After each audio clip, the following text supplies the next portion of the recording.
Bonjour à tous, c'est Clem Coco. On se retrouve pour une nouvelle vidéo qui aura comme thème la review du 5e épisode de Koh Lanta, la légende, la saison qui est actuellement en diffusion sur TF1. Avant de commencer ce petit débrief, je voulais vous remercier pour tous vos commentaires, toutes vos réactions. C'est vraiment un bonheur de vous lire et de partager avec vous. Donc continuez de réagir et si vous aimez ma chaîne, n'hésitez pas à la suivre et également à liker les vidéos. Si elles vous plaisent, ça fait toujours plaisir. Donc on commence l'épisode avec Clémentine qui sort du conseil où elle s'est fait éliminer par son équipe, les Korok. Clémentine donc se retrouve face au panneau et bien sûr, elle n'hésite pas une seule seconde. Elle choisit de partir sur l'île des bannis. Donc là, c'était pas du tout surprenant. C'est quand même Clem l'arrache, comme dirait Denis. Donc ce n'est pas surprenant qu'elle n'hésite pas une seule seconde. Nous, on s'attendait à ce qu'elle prenne sa revanche. En plus, elle avait l'air d'être un peu déçue de partir. Et voilà, elle s'est fait éliminer. Elle n'a pas trop compris pourquoi. Donc clairement, on sent qu'elle a un esprit de revanche. Une fois arrivée sur l'île, elle est anxieuse. Elle pense être seule au début. Elle se dit, mais je suis toute seule. Comment ça se passe? Très vite, elle retrouve Maxime et Hugo qui sont en train d'attraper un deuxième poulpe. Bon, on se demande vraiment si c'est pas une mise en scène, clairement. On découvre en tout cas qu'ils essayent de chasser et de s'en sortir. Clémentine se rapproche d'eux, elle entend des voix d'hommes, elle se dit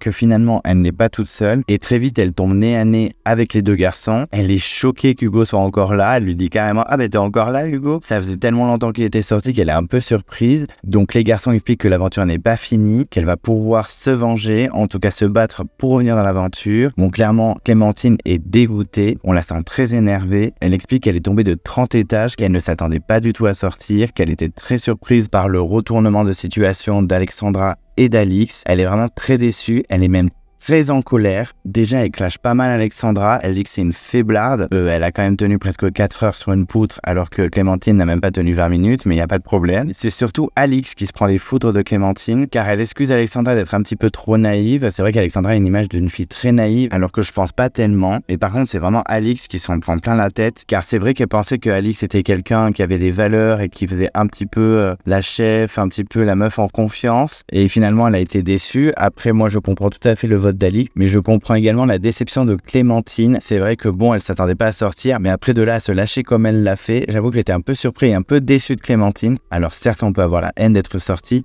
mais c'est vrai que là, c'est un peu gratuit l'acharnement. Après, elle parle sur le coup de la colère, mais c'est vrai que ça m'a un peu déçu. Du fait qu'elle ait la rage comme ça, Hugo la craint un petit peu. Il se dit que finalement, vu sa volonté de se venger, elle va peut-être tout donner à l'épreuve, donc ça l'inquiète un peu. Il lui explique quand même comment va se dérouler la suite, avec l'arène et les épreuves et les éliminations. On apprend quand même que le coquillage s'appelle une conque polynésienne. Alors je n'étais pas du tout au courant. Je sais pas si Denis ou si la production l'avait dit avant. En tout cas, j'ai compris que le coquillage qui servait d'alerte pour l'annonce de l'épreuve, c'était une conque polynésienne. Clémentine a clairement le démon. Elle veut se venger. Elle explique clairement qu'elle va tout donner afin de revenir à la notification et de foutre la zizanie sur le camp. Donc l'annonce de l'épreuve arrive. Maxime explique qu'il la trouve très enfant par rapport à eux, mais il est quand même très déterminé. Hugo redoute que ce soit un jeu de logique ou de stratégie, c'est pas forcément son fort, mais en tout cas ils sont déterminés. Clémentine semble vouloir tout donner, elle est encore dans le mouvement de la vengeance. Clairement, elle ne va pas lâcher l'affaire comme ça. Ils arrivent à l'arène, Denis explique le concept qu'on connaît très bien. Ils sont 3, le dernier de l'épreuve est officiellement éliminé de l'aventure, c'est terminé pour lui. Donc on apprend l'épreuve qui est une épreuve avec des colonnes à mettre en équilibre. C'est une épreuve que Clémentine connaît déjà parce qu'elle l'a déjà eu dans sa saison, il me semble, à vérifier, mais je crois qu'elle l'a eu dans sa saison au Cambodge. Donc elle peut avoir une potentielle avance. L'épreuve commence, donc au début il y a une première étape, ils doivent suivre une corde à laquelle ils sont attachés. On a l'impression que les garçons semblent plus rapides, surtout Hugo. Il arrive même en premier devant sa plateforme, il va devoir mettre ses colonnes en équilibre. Il est suivi très rapidement par Maxime. Clémentine s'en mêle les pinceaux, mais c'est pas très surprenant car elle n'a pas pris la corde autour de son bras comme l'ont fait les garçons. C'est vrai que ça lui a fait perdre du temps et s'est un peu emmêlée, mais malgré tout elle ne lâche pas l'affaire. Très vite elle arrive à égaliser avec les garçons, ils sont tous les 3 devant leur plateforme. Donc il y a une première étape avec 9 pièces à monter. Les garçons ont un peu d'avance, mais c'est largement rattrapable pour Clémentine qui arrive même à leur niveau. Elle est concentrée, elle égalise presque. La tension monte, on n'arrive même pas à savoir qui c'est qui mène. C'est vrai qu'il y a un peu de suspense à ce moment-là. Maxime fait preuve de beaucoup de maladresse, il perd beaucoup de temps. Clémentine arrive à le dépasser, elle arrive même à passer le premier étage, donc elle doit s'attaquer au deuxième. Elle a bien rattrapé, elle est suivie par Hugo qui ne lâche pas l'affaire non plus. Maxime galère clairement. Il prend beaucoup de retard. Clémentine est efficace. Hugo aussi n'est pas mal. Et puis très vite, il remporte l'épreuve devant Clémentine. C'est la 3e épreuve qu'il gagne sur l'île des Bannis. Il égalise même avec Raphaël qui avait gagné 3 fois sur l'île des Bannis dans le choc des héros. Enfin, à l'époque, ça ne s'appelait pas l'île des Bannis, mais l'île de l'exil, il me semble. Mais en tout cas, elle avait gagné 3 épreuves individuelles afin de rejoindre la réunification. Hugo égalise avec elle. C'est un petit record. On verra s'il continue dans sa lancée. Maxime semble complètement perdu, alors que Clémentine se concentre un maximum. Elle se parle même à elle-même pour se booster. Alors, je sais pas si vous faites ça de votre côté dans la vie quotidienne. Moi, ça m'arrive et c'est vrai que je me suis un peu reconnu à sa place. Je me serais clairement calmé en me parlant et c'est efficace parce que Maxime n'est clairement pas à l'aise et il semble complètement perdu. Il galère toujours à la première étape, il est toujours au premier étage. Clémentine, très rapidement, elle remporte l'épreuve et c'est terminé pour Maxime. On sent Maxime déçu. Bon, après, il reste quand même fair play, mais c'est vrai que Clémentine avait tellement soif de vengeance, elle est tellement heureuse de pouvoir continuer l'aventure. Maxime est vraiment touchant à ce moment-là. C'est vrai que d'habitude, je le trouve très agaçant, je trouve qu'il est pas du tout humble, et là, c'est complètement le contraire. Il est très humble, il est fair play, il a un petit peu envie de pleurer, il est au bord des larmes, il a pas du tout envie d'éteindre sa flamme, on peut le comprendre. J'ai trouvé son petit discours assez mignon.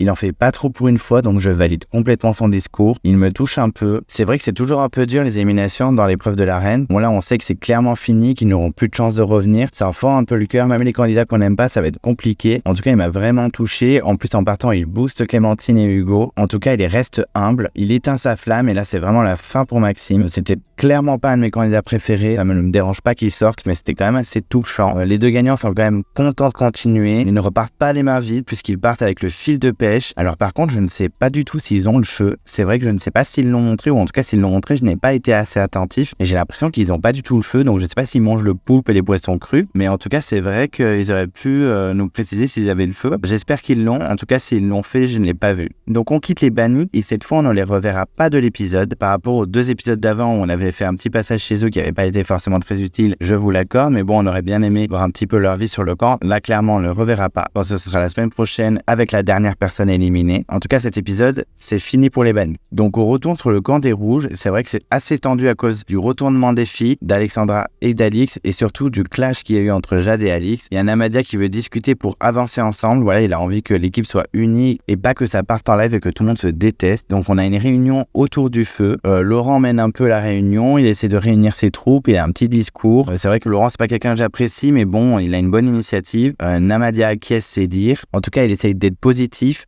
et de mener son équipe. Il y a Alix qui demande d'avoir une explication avec Jade. Elle ne veut pas être traitée de menteuse. Il y a Jade qui ne comprend pas du tout qu'elle ait trahi sa parole. Moi, je peux comprendre Jade. C'est vrai que quand on dit quelque chose, il faut le faire jusqu'au bout. Après, je me mets aussi dans la position d'Alix qui clairement n'était pas du tout dans une bonne position dans la stratégie des filles. Elle a eu un petit peu raison de retourner sa veste, en tout cas de penser à sa pomme. C'est vrai que ça a été dur de voter contre Jade, mais elle a bien fait de le faire. En tout cas, de s'arranger à ce que Clémentine sorte. Il faut qu'elle pense aussi à elle. Mais aussi, Jade, c'est compréhensible qu'elle le prenne mal. Elle a même dit qu'elle préférait sortir du jeu que de trahir. On sent quand même que c'est encore tendu entre les filles, même si elles ont discuté. On sent quand même qu'il y a une petite tension entre elles. On a une petite interview de Jade assez touchante face caméra. Elle craque un peu, elle pleure, elle essaie de cacher sa peine auprès des candidats, mais ça reste très difficile pour elle. C'est vrai qu'elle est assez violente envers Alix. Pour elle, c'est impardonnable ce qu'elle a fait. Après, c'est vrai que c'est pas cool de la part d'Alix, mais il faut pas oublier aussi que Jade est assez stratégique de base. Dans sa première saison, elle a pas mal suivi Patrick, elle a voté contre Philomène, elle a voté contre Grégoire, alors qu'elle les appréciait. Et aussi dans son retour des héros en 2009, sur les poteaux, elle a choisi plutôt Romuald au lieu de Philomène stratégiquement, alors que Philomène c'était clairement son binôme et sa sœur pendant l'aventure. Elle s'est même clashée avec Philomène sur le plateau en direct, donc c'est vrai qu'elle a la mémoire un petit peu courte, mais en tout cas là elle est vraiment déçue. On peut le comprendre, mais les arguments des deux parties peuvent s'entendre. En tout cas, on sent que ça va être compliqué entre elles et que par la suite elles ne vont pas trop être amies ou alliés en tout cas. Alix essaye de s'expliquer auprès des autres candidats, elle essaye de se justifier. Ils disent qu'ils ont crevé l'abcès, mais bon, moi je trouve pas trop. Je trouve toujours que les tensions sont là. On verra par la suite si ça va évoluer, mais en tout cas, le peu de discussions qu'elles ont eu après le conseil, pour l'instant, ça n'a pas fait avancer grand chose. Alexandra répète à nouveau qu'elle ne voulait pas faire cette alliance féminine. C'est vrai qu'elle aurait pu un peu plus s'exprimer. Elle avait juste parlé du fait qu'elle voulait sauver Loïc, mais de toute façon, elle ne se sentait pas à l'aise dans cette stratégie. Donc elle aussi, elle a bien fait de retourner sa veste. Elle a un peu plus assumé qu'Alix, donc c'est pour ça que je pense qu'elle ne se prend pas les foudres de Jade. surtout qu'Alix est un peu comme moi, elle parle du fait que Jade est un peu stratège par rapport à ses anciennes aventures. Je suis assez d'accord avec elle. Jade est quelqu'un de stratège, c'est pas la plus grande stratège de l'aventure et de tout Koh-Lanta, mais elle a été stratège dans son passé. Donc c'est un peu dur de sa part de jeter la pierre à Alix. C'est vrai que bon, Alix a fait un petit coup, il faut l'accepter, c'est le jeu, mais elle aussi a fait des coups dans son passé. Laurent est toujours dans cette positive attitude, il essaye d'apaiser les rancœurs. C'est vrai que c'est pas un candidat que j'apprécie, mais bon, on peut pas lui enlever, il essaye vraiment que la bonne ambiance soit présente et que l'équipe soit unie. C'est vraiment un petit leader cette année, Laurent. Les Koroks n'ont pas forcément de candidat leader et si on devait en choisir, je pense que ce serait Laurent. Voilà, même s'il a des défauts, je trouve que quand même il essaye de booster son équipe et ça fait vraiment plaisir à voir. Il y a l'épreuve de confort qui est annoncée. Direct dès l'annonce de l'intitulé, les aventuriers pensent aux élastiques. Alors je ne sais pas de quoi ils parlent quand ils disent les élastiques, puisqu'il peut y avoir tellement d'élastiques dans les épreuves. Donc je suis assez curieux de voir ce que ça va être comme épreuve. Ils se boostent suite à leurs défaites successives. C'est vrai qu'ils ont perdu 2 fois. Donc là, il faut vraiment qu'ils gagnent et qu'ils remportent quelque chose à manger. Surtout que Namadia, dans l'épisode d'avant, disait qu'il avait très faim. Donc là, j'espère vraiment qu'ils sont motivés. En tout cas, il le semble. Donc les 2 équipes se retrouvent pour l'épreuve. Les jeunes découvrent que c'est Clémentine qui est partie. Clémence est assez surprise et elle voulait savoir un petit peu pourquoi, parce qu'elle dit dans toute décision il y a une explication. Et finalement, Namadia écourte la discussion en disant on n'a pas eu d'explication pour l'élimination de Maxime, vous n'en aurez pas pour l'élimination de Clémentine. Kumba est assez compréhensible, mais en même temps, il manquerait plus que ça. Étant donné que c'est elle qui a envoyé balader les rouges la semaine dernière, il manquerait plus qu'elle dise que c'est pas normal. Donc en tout cas, on sent vraiment Jade qui est mal à l'aise, qui regarde un peu les filles jeunes avec désespoir. On sent vraiment qu'elle est plus dans son élément.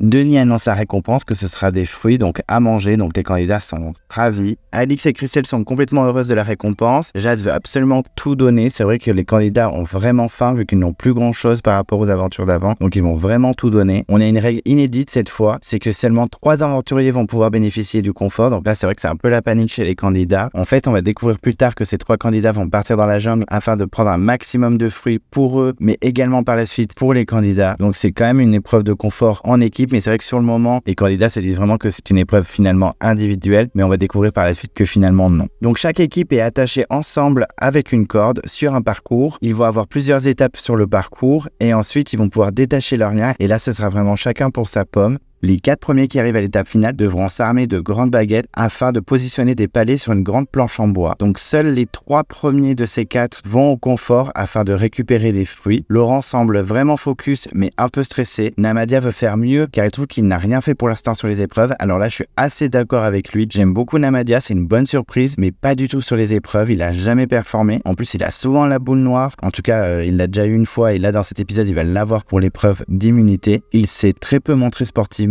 Donc c'est vrai que là il faut qu'il donne tout. Claude semble également motivé et surtout il dit qu'il faut être soudé pour avancer malgré l'individualité au final dans l'épreuve. Chacun choisit son ordre dans les cordes. On voit vraiment qu'il y a une différence de stratégie. On va voir quelle est la meilleure. L'épreuve commence. La première étape c'est un mur de poutres. Les rouges sont en avance. On voit Sam qui tombe. On a l'impression qu'il a traîné sur toute l'épreuve. Le pauvre, il est en dernière position dans la file et c'est vrai qu'on a l'impression que les autres ne l'attendent pas et qu'il court tout en le traînant. Ensuite, il y a un passage sous les poutres. On a toujours de l'avance au niveau des rouges. Il y a un petit peu de suspense, mais on voit vraiment que les rouges mènent. Par la suite, il doit installer des planches sur un pont afin d'avancer pour la prochaine étape. Ça semble un petit peu complexe parce qu'il y a différentes tailles. Il faut être organisé et rapide. Il faut pas que ce soit la cacophonie. Même si du côté des jeunes, c'est un peu le bazar, il faut avouer. Ça parle dans tous les sens. Il y a Claude qui s'énerve, Kumba qui suit. C'est vrai qu'il y a beaucoup de tension. Ils rattrapent quand même leur retard. On voit qu'ils sont limite à égalité. Les rouges semblent plus calmes. Et finalement, les jeunes, malgré leur dispute, ils prennent de l'avance. Ils s'énervent beaucoup, mais ils arrivent vraiment à avancer rapidement. Claude est clairement le leader de son équipe. Les rouges avancent bien aussi. On voit quand même Alex qui tombe, mais que ça va. Mais malgré tout, les jeunes passent devant et vont directement à l'étape suivante. Ils ont vraiment bien avancé. Ils doivent ramper sous un amas de poutres. Il faut vraiment qu'ils soient efficaces parce que les rouges ne sont pas loin derrière. Ils sont quand même tous attachés ensemble. Ils doivent être minutieux et à la fois rapides.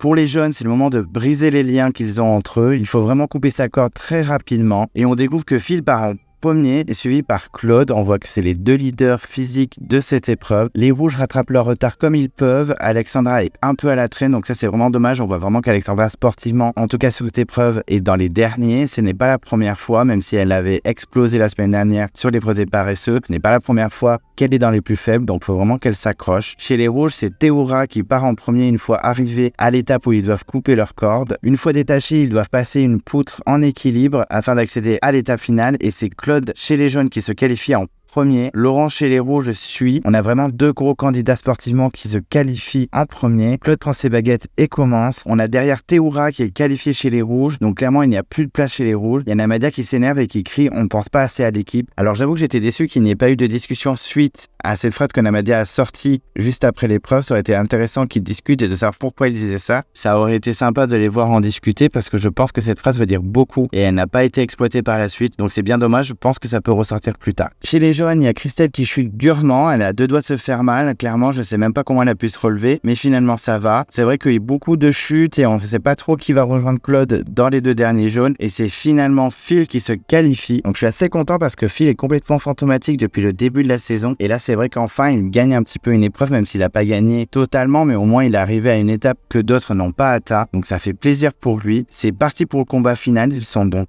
4, Laurent, Théoura, Claude et Phil. On a Kumba qui booste ses hommes jaunes. Thé marque déjà un premier point, puis 2. Il est très rapide et efficace, alors que les autres galèrent pas mal. C'est vrai que j'étais assez surpris de Claude. Je pensais qu'il allait se qualifier en 3 secondes et finalement pas du tout. Thé finit par remporter l'épreuve. Il semble assez content. Il booste Laurent par la suite. Laurent marque son premier point. Claude a toujours rien marqué. C'est assez surprenant. On a Théoura qui conseille Laurent, qui l'accompagne, qui le booste. Phil et Claude très rapidement, quasiment en même temps, égalisent avec Laurent et marquent leur premier point. Les rouges boostent Laurent un maximum. C'est vrai qu'il y a vraiment une unité entre eux. Phil marque en deuxième et Claude le suit également. On a l'impression qu'ils sont en symbiose et qu'ils ne se lâchent pas. Claude réussit à son tour et il est qualifié pour le confort. Claude réussit à son tour et remporte également le confort. Donc tout se joue entre Phil et Laurent. On a un petit suspense. C'est vrai qu'ils sont quasiment à égalité puisque Laurent rajoute une nouvelle pièce. Ils sont à 2 contre 2. Ils ne lâchent pas jusqu'à la dernière seconde et c'est finalement Phil qui remporte l'épreuve. On le voit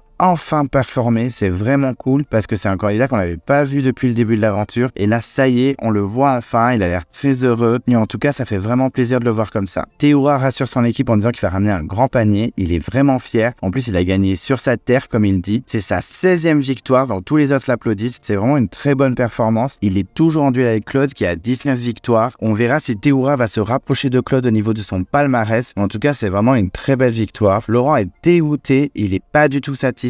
Il n'a pas envie d'être 2e, 3e ou 4e, il a envie d'être premier. C'est vraiment décevant pour lui. Après, c'est vrai que c'est un candidat que j'apprécie pas forcément, je vous l'ai assez répété, mais clairement sportivement et niveau détermination, il est au top, donc je peux comprendre sa frustration. Phil est donc enfin mis en avant comme je disais tout à l'heure, il remercie son équipe, il est très content d'être là, il est très émouvant, il pleure, il pense à son fils. Alors c'est vrai qu'avant, dans les aventures d'avant, il m'agaçait en parlant de son enfant, de sa famille, il était très sensible et ça m'agaçait plus qu'autre chose. Mais là, ça faisait tellement longtemps qu'on l'avait pas vu et surtout que depuis le début de la saison, il était transparent. Là, ça m'a tellement touché de le voir et qu'il se confie à ce point. Je l'ai trouvé très touchant, ça m'a un petit peu ému. Il y a même Jade et Alix qui ont complètement touché, surtout Jade, car elle aussi, elle a un enfant, elle pense à sa fille et quand elle entend Phil, elle comprend tout à fait ce qu'il vit. Surtout qu'elle parle de sa nouvelle position en tant qu'aventurière. C'est vrai que quand elle n'était pas maman, elle était plus guerrière. Et là, elle s'est adoucie en étant maman. Donc c'est vrai qu'on a un petit moment très touchant de Phil, mais aussi de Jade. Et c'est des facettes qu'on aime bien voir chez les aventuriers, surtout ceux qui sont déterminés. En particulier Jade, qui est une vraie guerrière. On l'appelait l'Amazone avant. Et c'est vrai que là, avoir une facette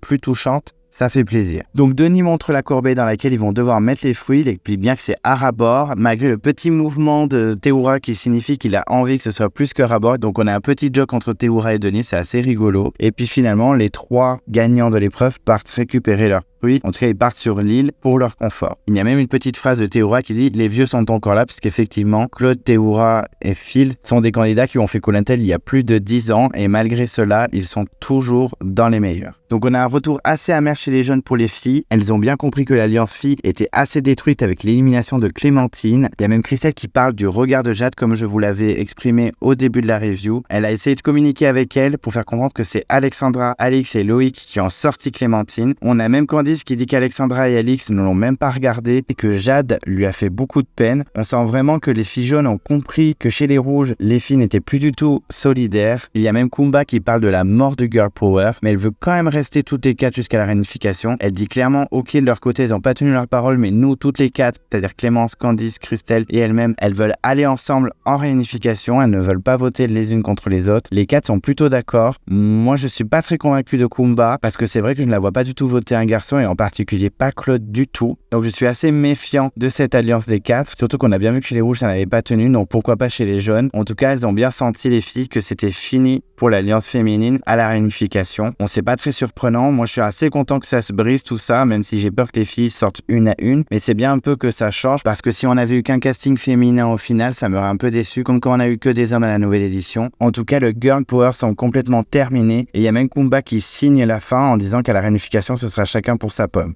On retourne chez le camp des rouges, donc chez les Koroks, où ils semblent vraiment affaiblis. Et c'est vrai que par le manque de nourriture au fil du temps, les candidats semblent vraiment fatigués. On a une discussion au niveau du riz. Le riz est vraiment un sujet très compliqué à Koh Lanta. C'est souvent sujet de dispute. Là, c'est vrai que Namadia, par exemple, il veut manger tout avant la réunification. Il y a eu un petit peu de discussion. Il y a même eu une référence à Adja. On a entendu une phrase « Elle est où Adja ?» J'ai trouvé ça très marrant comme référence. C'est vrai que le riz est souvent sujet à dispute. Et là, une nouvelle fois, c'est un petit peu compliqué. Ils en discutent et ils assument de manger tout le riz avant la réunification. On verra comment ça va passer au moment où tout le monde va se réunir, mais le riz a toujours provoqué des tensions et des désaccords. Ensuite, on a une interview de Namadia qui se méfie des 3 qui sont réunis pour le confort, c'est-à-dire Théoura, Claude et Phil. Alors il dit clairement que Théoura n'est pas stratège, mais justement il peut se faire avoir par Claude parce que Claude est très stratège. Donc il reste un petit peu méfiant, il sait que tout peut se passer dans Koh Lanta et c'est vrai qu'en une seule nuit, tout peut changer. Donc on retrouve les 3 gagnants de l'épreuve de confort dans la jungle où leur but est de ramasser un maximum de fruits afin de les mettre dans le panier, et donc à rabord comme a précisé Denis. Donc Théoura est clairement le leader de cette recherche, il est chez lui, il connaît toutes les sortes de fruits ainsi que de légumes. Clairement Claude et Phil suivent aveuglément Théoura, ils apprennent plein de choses et ça c'est vrai que c'est un moment très sympa parce qu'on en a rarement dans Koh Lanta. On découvre les richesses de l'endroit où il se trouve, on voit plein de fruits différents, on voit plein de plantes, on voit plein de moments sympas. C'est vrai que c'est des plans très rares dans Koh Lanta, donc c'est toujours appréciable. Donc on a même un passage de Théoura qui raconte son histoire quand il était petit, que son père l'a amené dans la jungle pour récupérer des fruits et autres richesses. Donc dans ce passage, c'est très agréable. On a un peu de petits moments personnels de Théoura, on a un peu de culture culinaire, on a un peu de nature et c'est vraiment très appréciable parce que c'est rare dans Koh Lanta. Donc ils sont très stratégiques, ils font tout pour amener un maximum de fruits, il faut un peu du Tetris pour amener un maximum. Ils chopent même du manioc, donc le manioc fait enfin son entrée dans l'aventure. C'est vrai que c'est un mets qui revient souvent tous les ans dans chaque saison et là ils n'en avaient pas et ça y est, enfin ils débarquent. Ils sont très contents de les récupérer, ils sont très pragmatiques dans leur recherche et rangent bien pour que tout rentre. Ils sont vraiment efficaces. On a également le petit moment des bananes. Alors là, on a un petit historique, un petit rappel de 2010 au Vietnam quand Claude et Coulé avaient mangé plein de bananes en secret et tout avait été révélé au conseil un peu forcé par Denis. Et c'est vrai que ce petit moment de référence est très marrant parce que c'est un moment culte de Koh Lanta, surtout de la saison au Vietnam. Et c'est vrai que les vrais fans de Koh Lanta ne l'ont jamais oublié. Ensuite, ils arrivent à leur campement, donc un campement qui est très sympa avec des petits lits suspendus, mais aussi le buffet, donc le buffet de leurs trouvailles et de tout ce qu'ils ont récupéré. Donc on a du sucré, on a du salé, mais on a surtout Théoura qui est un très bon cuisinier puisque c'est son métier.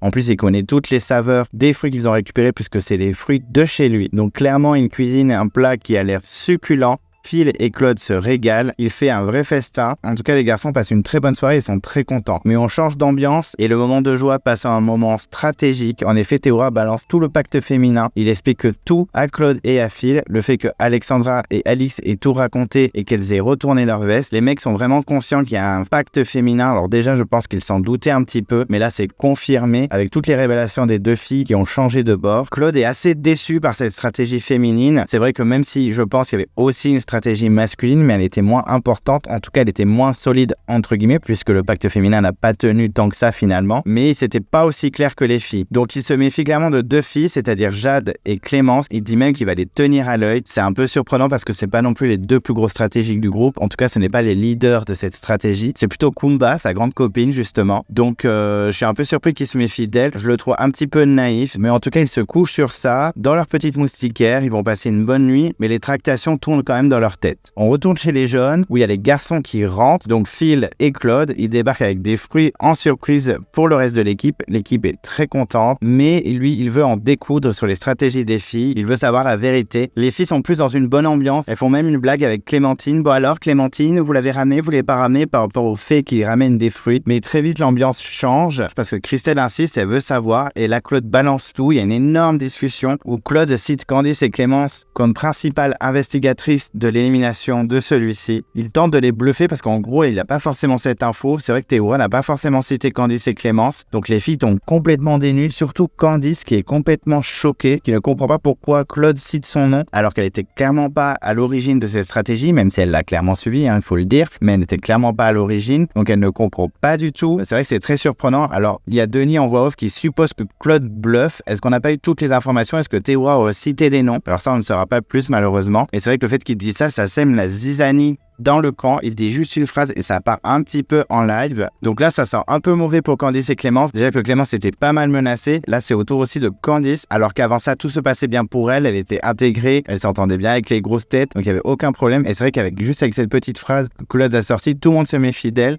Surtout que Candice se justifie sans limite. Donc c'est un peu maladroit parce qu'on peut croire qu'elle est finalement coupable et qu'elle essaie de se justifier comme elle peut. Mais très rapidement, les filles sont agacées, se sentent trahies par Kumba parce que c'est vrai que Kumba est restée silencieuse, comme Christelle d'ailleurs. Leurs noms n'ont pas été cités, donc forcément elles se sentent un petit peu trahies, en particulier par Kumba qui est un peu l'investigatrice de tout ça, en tout cas de la stratégie féminine. Elle avait même dit qu'elle serait prête à voter Claude plutôt qu'une fille. Bon, moi j'y croyais pas trop et finalement on voit bien que ce n'est pas le cas puisqu'elle se rapproche de Claude très rapidement. Elle essaye un peu de fuir cette discussion pour pas qu'on ne la cite. Christelle conseille aux filles de lui en parler directement. Candice est vraiment agacée, elle ne comprend pas pourquoi Kumba ne dit rien, elle s'en sort tranquillement alors qu'elle est clairement dans le lead de cette stratégie. Et puis finalement Candice décide de prendre Kumba, pas forcément à part, elle balance tout devant tout le monde en disant Kumba, il faut que tu assumes aussi. J'ai trouvé ça très dangereux de sa part. Je comprends pas qu'une candidate qui a déjà fait Koh Lanta, c'est son 3e Koh Lanta, elle prenne le risque d'afficher une autre candidate, surtout une grosse tête comme Kumba, devant tout le monde. Elle aurait pu très bien aller lui parler entre 4 yeux, qu'elles se discutent toutes les deux à part. Là, c'est vrai que le fait qu'elle affiche Kumba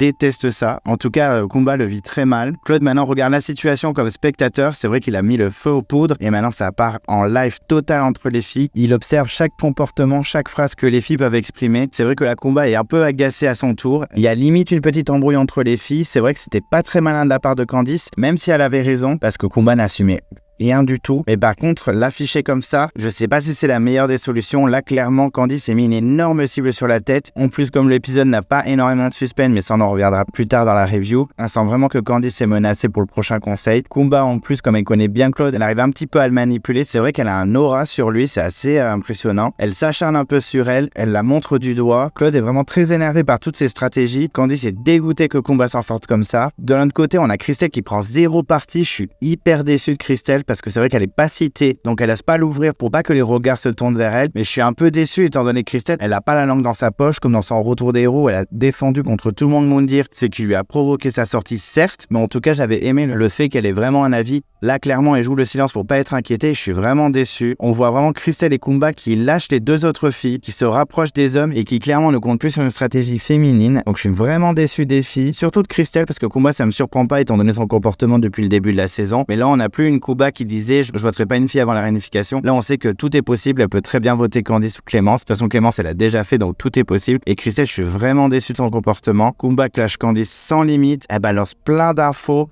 plus ou moins fausses. On a un Sam avec son petit chapeau qui regarde la caméra un peu surpris. C'est vrai que lui, il est complètement à l'extérieur de tout ça, donc c'est assez marrant de voir ses réactions. De l'autre côté, on a Phil qui est complètement rassuré parce que c'est vrai que c'était le prochain à sortir, c'était le nom qui était plus cité. Et là, il se dit, finalement, je vais pas être tout seul dans les bulletins, je suis assez content. Il est rassuré par cette situation. Kumba dit quand même qu'elle veut rester sur les 4 femmes en réunification, mais moi, j'y crois plus du tout. On a Candice qui veut vraiment parler à Kumba, qui veut mettre les choses à plat afin qu'elle ne soit pas inquiétée. Je pense que c'est un peu trop tard pour Candice. Kumba s'est déjà fait une opinion. Donc, il y a une nouvelle explication à part juste entre elles. Depuis le début, Candice aurait dû agir comme ça, prendre Kumba à part. Elle l'a pas fait, c'est une grosse erreur. Maintenant, elle a une target sur le visage. Elle s'explique, mais les arguments de Kumba restent pas très crédibles. Candice lui fait aveuglément confiance, comme quoi elle peut avoir confiance en elle pour les prochains votes. Moi, j'y crois pas une seule seconde. Au moment où Kumba expliquait tout ça, j'y croyais pas du tout. Candice y croit, je suis un peu surpris. Elle dit qu'elle a un peu peur, mais elle y croit quand même. On retourne chez les Rouges où Théoura débarque avec des fruits dans les mains. Les filles sont trop heureuses. Alexandra est trop contente. Ça rebooste complètement Jade. C'est vrai que ce petit cadeau fait plaisir à toute l'équipe, mais les tractations et les stratégies suivent leur cours également. On a Alix qui, malgré son rapprochement auprès des hommes, est tout de même inquiétée pour le conseil. Alors j'étais un peu surpris. Moi, clairement, pour moi, c'était Jade la prochaine. Elle se rapproche de Jade, son ennemie de la veille, afin de faire une stratégie complètement what the fuck. Les filles veulent voter Théoura en s'alliant potentiellement avec Loïc. Alors là, j'ai trouvé ça complètement perdu. Alors oui, certes, Alix dit que c'est couillu, qu'il va falloir prendre des risques, mais moi, j'ai trouvé ça complètement bête.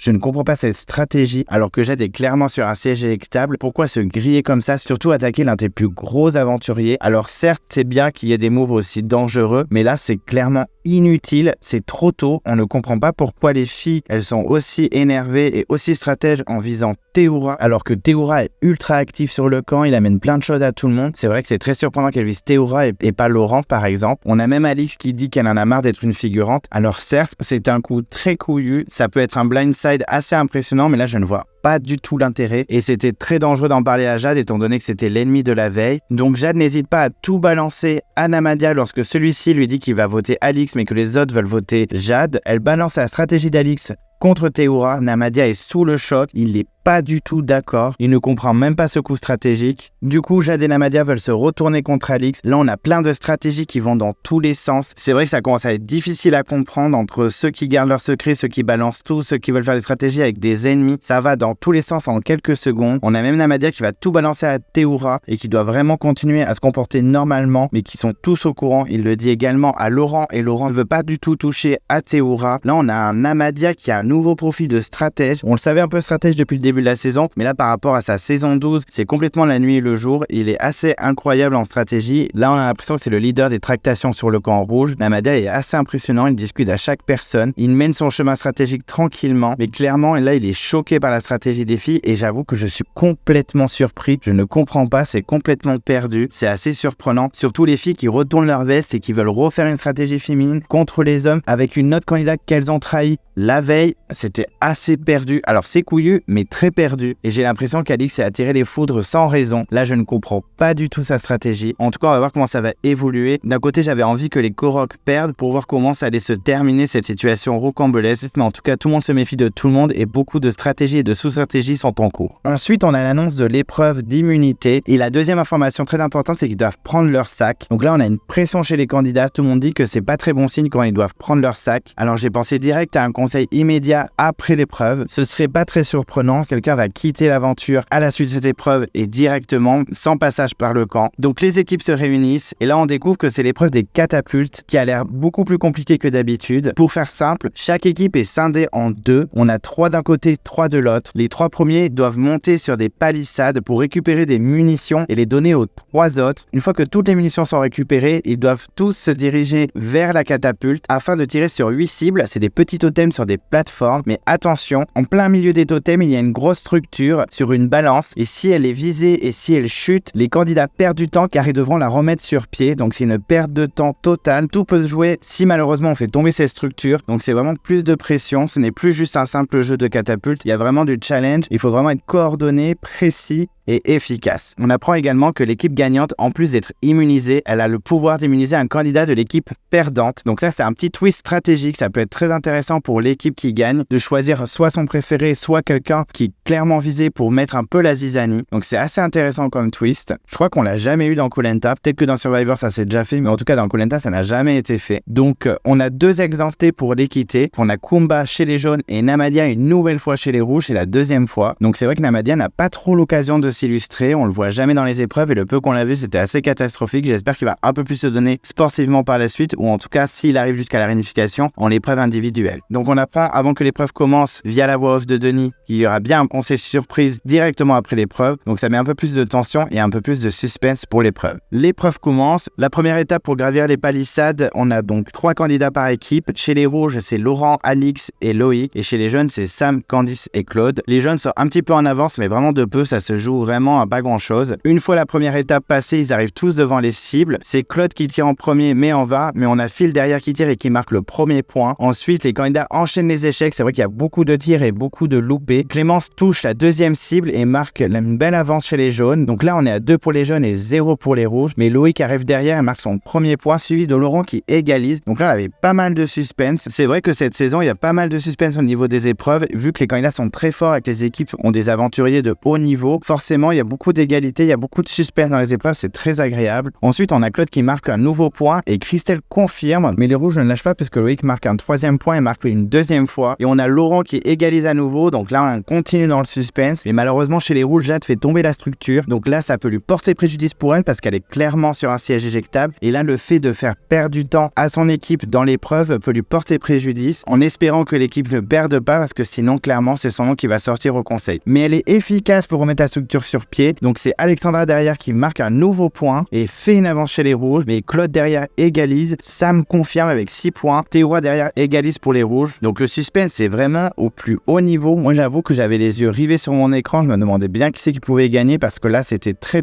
serré. Théoura en marque un 7ème, Claude touche un totem mais il ne tombe pas, mais Sam égalise juste derrière, donc on a vraiment 7-7, plus qu'un point de chaque équipe. Candice pratique la stratégie de tirer très vite fait pour gagner du temps afin que Claude récupère un tir. Claude tire Melou et c'est Loïc qui fait gagner son équipe avec un tir incroyable. On a un petit ralenti, alors c'est vrai que quand ils mettent des ralentis dans ce genre d'épreuve, on comprend qu'ils vont marquer parce que sinon ça n'a aucun intérêt. Je sais pas s'ils l'ont déjà fait un ralenti avec une cible ratée, mais en tout cas c'est vrai que ce genre de ralenti spoil quelques secondes avant la victoire. Donc on comprend que Loïc marque son 3e point et le 8e point de son équipe et il fait gagner l'immunité au rouge. Claude est dégoûté, il est vraiment à bout. Kumba les booste, Kumba essaye de motiver. C'est vrai que même si j'apprécie pas Kumba cette saison, elle est toujours dans le positif dans la défaite, elle est très fair play, elle avoue quand l'autre équipe est plus forte et c'est vrai que ça on peut pas lui enlever. Donc les rouges sont ultra contents, ils avaient déjà perdu 2 fois, là ils brisent le sort. Loïc est clairement félicité par Denis Brognard. Loïc a été ultra efficace, c'est vraiment quelqu'un d'adorable Loïc. Ce n'est pas un monstre de personnalité mais il est vraiment touchant, il est nature, il est pas prise de tête, c'est vraiment quelqu'un de bien. Laurent qui est très content félicite Loïc parce qu'il a touché 3 cibles et ça a été la meilleure performance et tout le monde le félicite. Donc c'est le moment pour les rouges d'immuniser un jaune et c'est vrai qu'ils ne la discutent pas longtemps, ils disent direct file, c'est surtout Laurent qui le propose et tous les autres acquiescent rapidement sur le fait déjà qu'il est touchant, qu'il les avait touché au moment où il parlait de son fils lors de l'épreuve du confort, mais également pour mettre la zizanie dans le camp des jeunes parce qu'ils savent que c'était lui qui allait sûrement sortir au prochain conseil. Donc c'est une bonne stratégie, ils verront bien ce que ça donne au conseil, mais en tout cas c'est vrai que c'est l'un des meilleurs choix. Moi à leur place, il y a des chances que j'aurais immunisé Phil également pour essayer de mettre un peu le bazar dans l'équipe adverse. Donc Phil est clairement content, il a encore les larmes aux yeux, les rouges sont vraiment touchés par Phil. C'est vrai que d'habitude il m'agace Phil, il est trop dans le too much, il est trop dans le pathos, mais là cette saison il m'a vraiment touché, j'avoue quand il a fait son 2e discours, j'étais assez ému. Moi je l'aime bien Phil, finalement cette année je l'aime vraiment beaucoup alors que d'habitude je l'aimais pas trop. Et là je sais pas, peut-être le fait qu'il ait vieilli, qu'il se soit assagi, en tout cas je l'ai vraiment trouvé touchant et c'est vraiment quelqu'un que j'aime bien cette saison. Il avoue même être très content que ce soit lui qui soit immunisé car clairement il aurait eu plusieurs votes contre lui. Donc le conseil c'est maintenant, les candidats sont choqués, je suis un peu surpris qu'ils soient choqués parce qu'ils ont déjà vu Koh-Lanta, c'est pas la première fois qu'il y a un conseil immédiat après l'épreuve. C'est vrai qu'ils ont pris leur sac, ils se doutent qu'il va avoir quelque chose. Bon j'ai pas trop compris pourquoi ils étaient choqués, moi je me serais préparé psychologiquement à leur place. Pour ma part je trouve ça dommage que ce soit un conseil immédiat parce que j'aurais beaucoup aimé qu'il y ait pas mal de concertations sur le camp, des tractations, des discussions, des retournements de situation.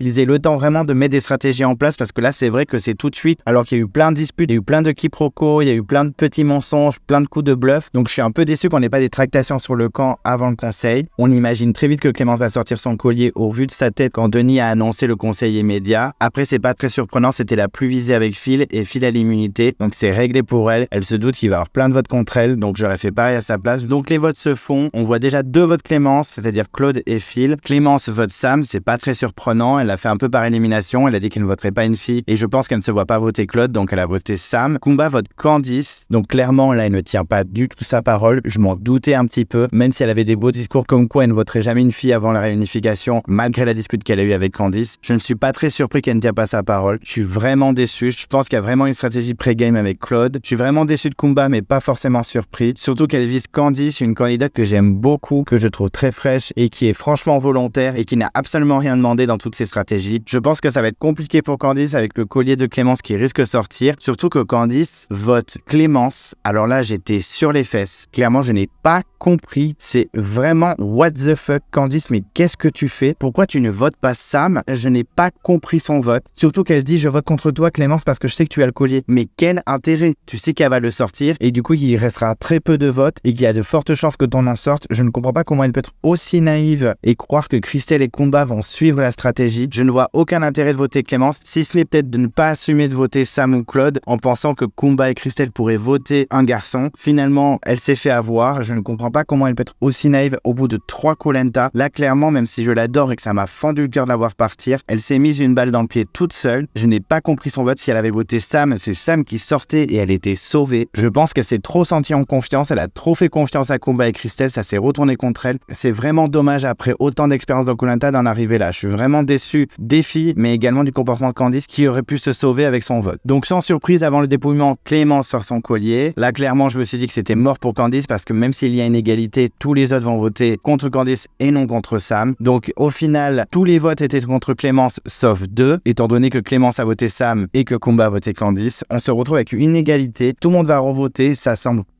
très compliqué pour Candice. Là, mon cœur commençait à se fendre clairement parce que c'est mon deuxième poulain derrière Alexandra. Le dépouillement se fait et on a 5 votes sur 7 contre Candice. Donc là, j'étais complètement dégoûté. J'étais pas surpris, mais vraiment dégoûté. Le comportement de Crystal et Kumba me déçoit, mais aussi le comportement de Candice. Pourtant, je l'adore, mais elle a fait n'importe quoi. Elle s'est vraiment mise une balle dans le pied toute seule. Là, j'ai pas compris son comportement, son vote. Du coup, elle est très déçue. Elle pleure. Ah, ça m'a vraiment fendu le cœur. Vraiment, j'étais dégoûté pour elle. Candice est très déçue de Kumba et surtout de Crystal. Kumba, à la limite, elle s'en doutait un petit peu, mais Crystal, elle est vraiment choquée. Je suis vraiment triste pour elle. En même temps, elle a un petit peu cherché aussi. Pour une joueuse comme Candice, c'est très surprenant. Elle a été lâchée par les filles. On est dans Koh-Lanta, faut pas être surpris non plus. Elle aurait dû voter sécurité et voter Sam. Pourquoi voter contre une candidate dont tu es sûr qu'elle sortira le collier? Je ne comprends pas. En tout cas, c'est fini pour Candice. Je suis vraiment déçu. C'était une bonne aventurière. Elle méritait d'aller plus loin. J'espère qu'elle va vraiment tout donner sur l'île des bannis, mais j'ai de gros doutes parce qu'elle a vraiment de gros adversaires comme Hugo et Clémentine. En tout cas, on quitte une Candice très triste, mais très vite le sourire revient sur son visage quand elle voit Denis sur la plage et qu'il lui annonce que ce n'est pas fini pour elle, qu'elle va partir sur l'île des bannis. Bien sûr, elle accepte. J'étais un peu surpris qu'elle ne soit pas face au panneau comme tout le monde.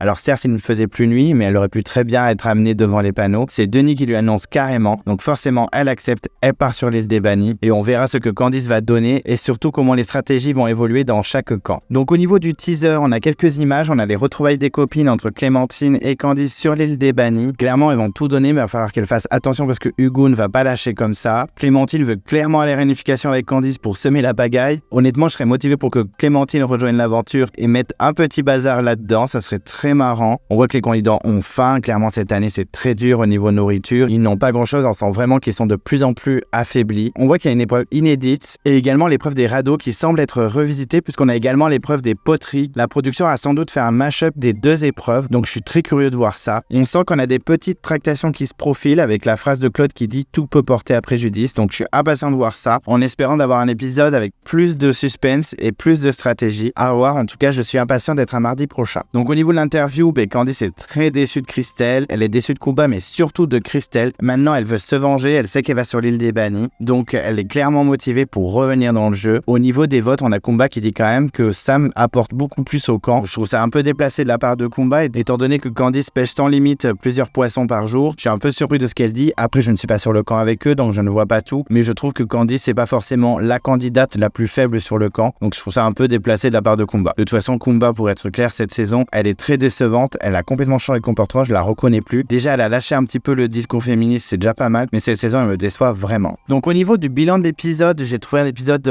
tout aussi intéressant que l'épisode 4, donc pas forcément fou. J'ai trouvé les épreuves moins intéressantes que la semaine dernière. C'était sympa, mais pas fou non plus. Il y a eu un peu de suspense dans les épreuves, mais c'est tout. Au niveau des stratégies, c'était un peu n'importe quoi. Et au niveau du montage, on voyait clairement que Candice était en danger, donc je n'étais pas surpris par son élimination, comme la semaine dernière avec Clémentine. Maintenant, les montages, c'est très simple. Dès qu'ils visent clairement un candidat, qu'on le voit souvent, on sait qu'il est en danger. Quand ils ont voulu faire le suspense entre Sam et Candice au niveau des votes, on savait très bien que Candice sortirait, étant donné que Sam, on l'a quasiment pas vu l'épisode. Donc au niveau suspense, c'est assez faiblard. J'attends de voir la suite. Moi, il me tarde la réunification parce que c'est vraiment un épisode que j'adore et en plus, toutes les cartes sont redistribuées. Même s'il y a des pré-games cette saison, j'espère que ça va être un peu surprenant. L'épisode était bien, mais sans plus. Un peu comme l'épisode de la semaine dernière. J'espère qu'ils vont être un peu plus vivants et qu'il y aura un peu plus de suspense parce que les surprises sont très peu présentes cette saison pour le moment. À voir par la suite qui va sortir sur l'épingle du jeu, mais je suis impatient d'arriver à la réunification, mais je pense que c'est que dans 2 semaines dans l'épisode 7, donc je resterai patient d'ici là. Au niveau des candidats, on va commencer par les filles cette fois, on va commencer par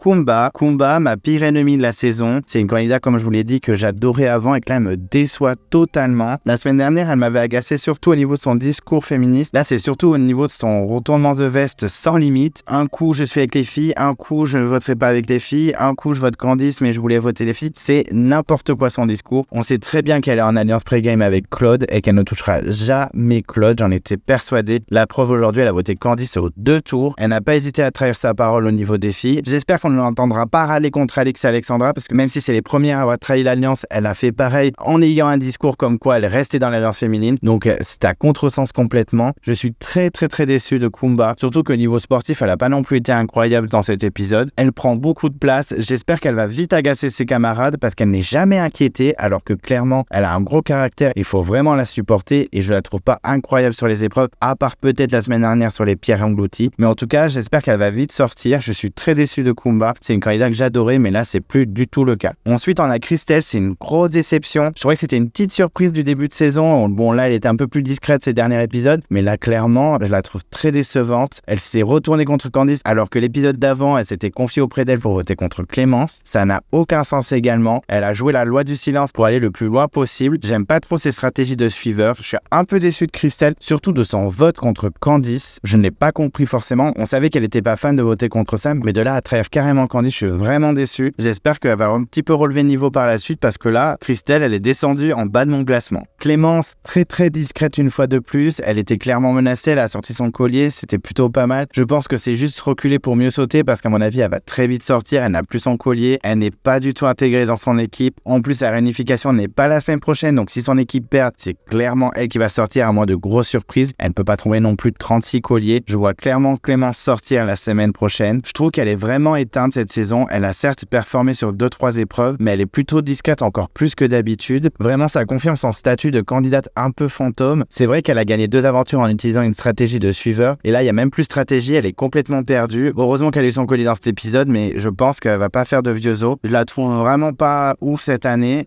Pas charismatique. Je pense que c'est son dernier Koh-Lanta et heureusement pour tout le monde. Ensuite, Alix, très incompréhensible cet épisode. Elle change de stratégie sans limite. Je pense qu'elle s'est mis une balle dans le pied en voulant voter contre Théoura et surtout en se confiant auprès de Jade. Ça va être compliqué pour elle. Si les rouges perdent, c'est clairement elle qui va sortir puisque Jade s'est vraiment rapprochée de Namadia et Laurent. Alix a fait un petit peu n'importe quoi, ainsi qu'Alexandra, mais on parlera d'Alexandra tout à l'heure. Elle n'était pas non plus incroyable sur les épreuves. Elle n'a pas touché de totem sur l'épreuve des catapultes et elle n'était pas non plus incroyable sur la première épreuve. En tout cas, Alix, là, je la comprends pas trop. Ses revirements de situation, ses nouveaux choix stratégiques, c'est un peu n'importe quoi. Ça va être compliqué pour elle, à mon avis, chez les rouges, c'est la prochaine à sortir. Alexandra, mon petit poulain, là, j'avoue que c'est un petit peu compliqué pour elle. Stratégiquement, elle a voulu retourner encore sa veste. Je comprends pas trop pourquoi, même si c'est clairement Alix qui est le leader de cette stratégie, mais j'ai pas compris pourquoi elle a voulu la suivre, alors qu'elle était la première à dire que la stratégie féminine, ça ne lui plaisait pas. Et là, elle veut retourner dans une stratégie avec Jade, j'ai pas trop compris non plus. Elle a un petit peu performé sur l'épreuve des catapultes où elle a touché un totem, mais par contre, sur la première épreuve, elle a vraiment pas été ouf. Elle traînait de la patte, c'était clairement un peu le boulet de son équipe. Donc, un peu déçu par cet épisode. Elle n'a pas été incroyable, surtout que l'épisode d'avant, elle avait carrément retourné l'épisode. Donc là, je suis un peu déçu. J'espère qu'elle va se réveiller un petit peu et qu'elle va nous faire de belles stratégies et de belles performances. Jade, on commence à un petit peu plus la voir. Là, vraiment, elle est dans les alliances, dans les stratégies. Elle se confie, elle s'est confiée sur sa vie, sur sa fille. Elle commence à être touchante. Alors, c'est pas une candidate que j'apprécie du tout, mais clairement, on la voit un peu plus. Je pense qu'elle peut faire des petits coups sympas. Moi, j'aime bien Koh-Lanta pour les candidats, mais aussi pour les coups de stratégie. Même si les candidats que j'aime pas font des coups stratégiques intéressants, ça peut être sympa. Donc, à voir, à surveiller de près, Jade. Je pense qu'elle peut aller loin. En tout cas, si les rouges perdent, c'est pas forcément la target number one. Je pense que c'est plus Alix. Elle a bien fait de se rapprocher de Namadia, qui est très proche de Laurent et Théoura. Donc, c'est une bonne stratège pour le moment. À voir par la suite, mais elle peut faire son petit chemin finalement. Ma petite Candice, c'est la fin pour elle. En tout cas, chez le camp jeune. Je suis très triste pour elle parce qu'elle est tombée dans un traquenard de Claude et Kumba. Je suspecte même les deux d'avoir calculé ce coup de Trafalgar afin de la sortir. Je suis vraiment déçu pour elle. Après, c'est vrai qu'elle a mal joué au niveau des votes. Elle est vraiment stupide d'avoir voté Clémence. Elle aurait dû voter Sam et Sam serait sorti. On a très vite compris via le montage que Candice était visée pour les votes. Je suis très déçu pour elle parce que c'était vraiment une candidate volontaire, fraîche, adorable, bonne dans les épreuves, bonne sur le camp. C'est vraiment dommage. J'aurais aimé qu'elle aille plus loin. Elle n'a pas été bonne stratégiquement. Je suis très déçu pour elle. J'espère qu'elle va tout donner sur l'île des bannis. Honnêtement, je pense que ça va être compliqué pour elle parce que Hugo et Clémentine ne vont pas lâcher l'affaire. Ils sont très performants. En espérant qu'elle fasse peut-être un autre Koh-Lanta derrière. Ce sera quand même son 4e, donc ça fera peut-être un Koh-Lanta de trop. J'aurais vraiment aimé qu'elle aille plus loin, voir qu'elle gagne l'aventure. C'est vraiment dommage pour elle. Mais après, il faut être honnête, elle est un petit peu responsable de son départ. Au niveau des hommes, donc on a Claude qui clairement domine la compétition. C'est le leader de son équipe. Il est quasiment intouchable. Dès qu'on énonce à peine son nom pour un vote, ça se retourne contre le candidat en question. C'est vraiment difficile de l'abattre. Il est intouchable. Il est ultra fort dans les épreuves, ultra fort en stratégie. Il est socialement très bon. Honnêtement, Honnêtement, c'est l'aventurier parfait. Ceux qui disent qu'il n'est pas parfait, ils sont un petit peu de mauvaise foi. C'est vraiment un très bon candidat. Là, la production, ils le mettent tellement en avant qu'on a clairement compris que s'il ne gagne pas, il est au moins dans le carré. Moi, clairement, mon pronostic, c'est Claude gagnant de l'aventure. La production va tout faire pour qu'il gagne. C'est les 20 ans, c'est le candidat préféré du public français. Ce serait pas très surprenant, mais il est très très bon. Pour l'instant, il reste clairement intouchable. On verra si des gens vont encore tenter des coups contre lui. Ça serait sympa de voir ça, même si j'ai pas envie qu'il sorte. Ça serait très marrant de voir des tractations contre Claude. C'est vrai qu'il est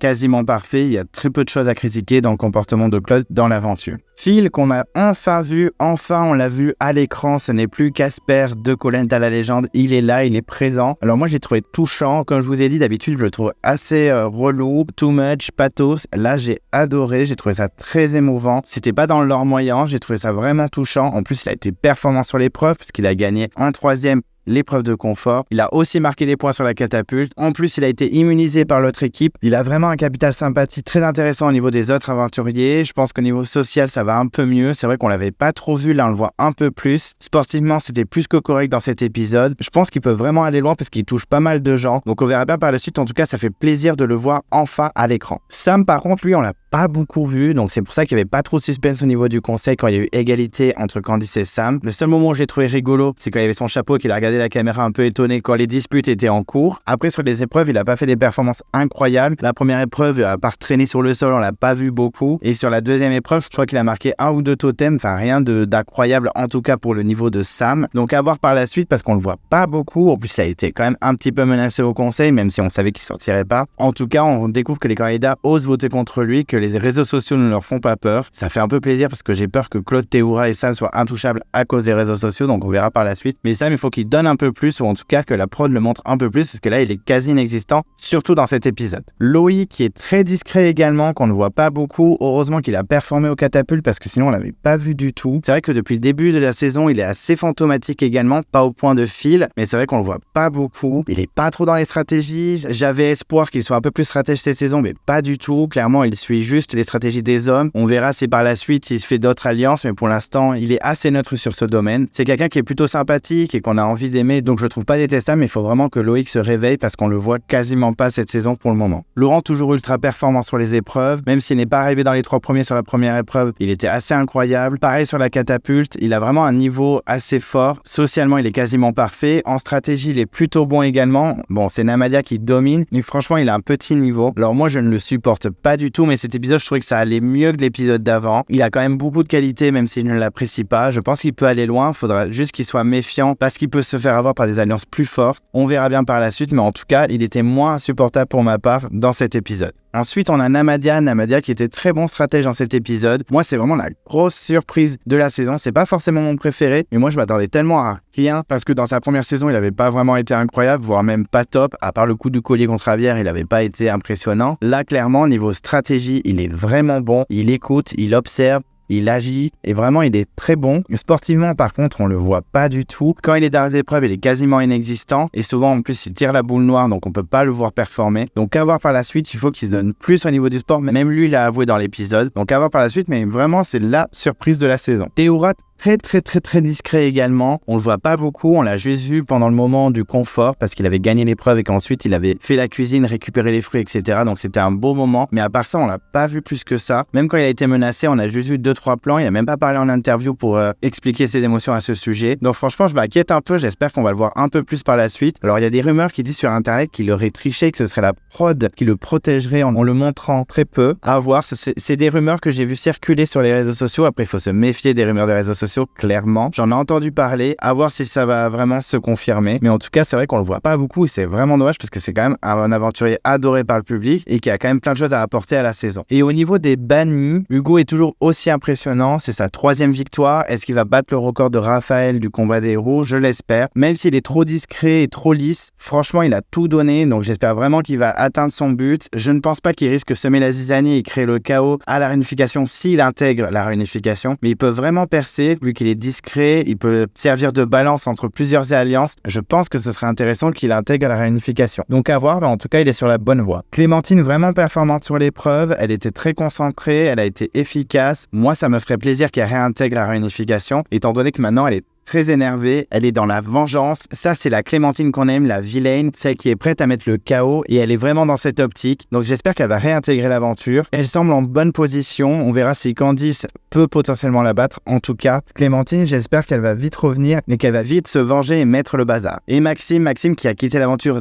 définitivement. C'est pas un candidat que j'apprécie du tout. Dans la guerre des chefs, je le détestais. Je le trouvais pas humble. Je le trouvais vraiment insupportable, même s'il était très performant sur les épreuves. Mais j'avoue que dans cette saison, je l'ai trouvé touchant, étant donné qu'il arrive en outsider. Personne n'a trop cru en lui. Comme disait Claude, il était au fond du bus. Et là, ça s'est confirmé via son élimination. L'épreuve a été plus forte que lui. Il quitte l'aventure définitivement. Je ne suis pas inquiet. Je pense qu'on va le revoir dans un retour des héros. Bon, ça me fait pas forcément plaisir, mais là, je l'ai vraiment trouvé touchant dans son discours. C'est dommage, c'est un bon aventurier, mais là, c'est terminé pour lui. Donc voilà, j'ai terminé ma review. J'espère que ce n'était pas trop long. Si vous voulez suivre les prochaines vidéos, n'hésitez pas à vous abonner à ma chaîne. Et si vous appréciez la vidéo, mettez un pouce bleu, ça fait toujours plaisir. Je vous dis à très vite. Je vous embrasse.